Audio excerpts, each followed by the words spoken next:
জামায়াত শিবিরকে নিয়ে আমরা বিভিন্ন সময় বিভিন্ন রকমের মন্তব্য করে থাকি। আপনারা জানেন কি, জামায়াত শিবির একটা সুসংগঠিত দল, যে দলের চেইন অব দ্য কমান্ড এত স্ট্রং এবং ডিপলি, তারা কখনোই নিয়মের বাহিরে চলাফেরা করতে চায় না। কার ঠিকানা কোথায়, কেউ কাউকে চিনুক বা না চিনুক, জানুক বা না জানুক, একজন আরেকজনের সঙ্গে যেভাবে আন্তরিকতার সহিত যেভাবে মত বিনিময় করে কিংবা কুশল বিনিময় করে, যেটা অন্যান্য রাজনৈতিক দলগুলোর মধ্যে তেমনটা দেখা যায় না। অন্যান্য রাজনৈতিক দলগুলোর মধ্যে আমি দেখছি এক ওয়ার্ডের নেতা আর এক ওয়ার্ডের নেতাকে তেমন ভাবে চিনেন না কিংবা জানেন না।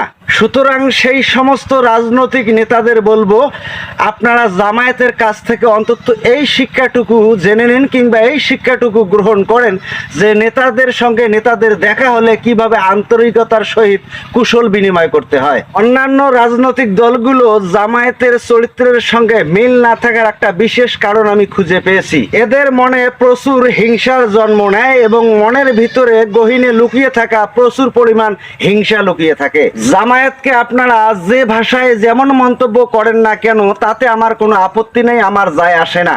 আপনারা পূজা পার্টি বলেন, নাচানাচি পার্টি বলেন, প্রসাদ পার্টি বলেন, যা খুশি বলেন, যা মন্তব্য করেন, তাতে আমার যায় আসে না। কিন্তু তাদের মাঝে একটা বিশেষ গুণ কিংবা গুণাবলী খুঁজে পাওয়া যায়, তাদের যে কুশল বিনিময়ের আন্তরিকতা, এটা অন্যান্য রাজনৈতিক দলে খুঁজে পাওয়া যায় না। সুতরাং অন্যান্য রাজনৈতিক দলগুলোর প্রতি আহ্বান জানাবো, অন্তত পক্ষে জামায়াতের কাছ থেকে এটুকু শিখে নেবেন কিভাবে একজন লিডার আর একজন লিডারের সঙ্গে দেখা হলে কুশল বিনিময়টা করতে হয়। তাদের এই কুশল বিনিময়ের মাধ্যমে প্রকাশ পায় আন্তরিকতা এবং ভ্রাতৃত্ব প্রেম। পূজা করুক, নাচুক, গান গাক, সেটা আমি ওই দিকে যাব না।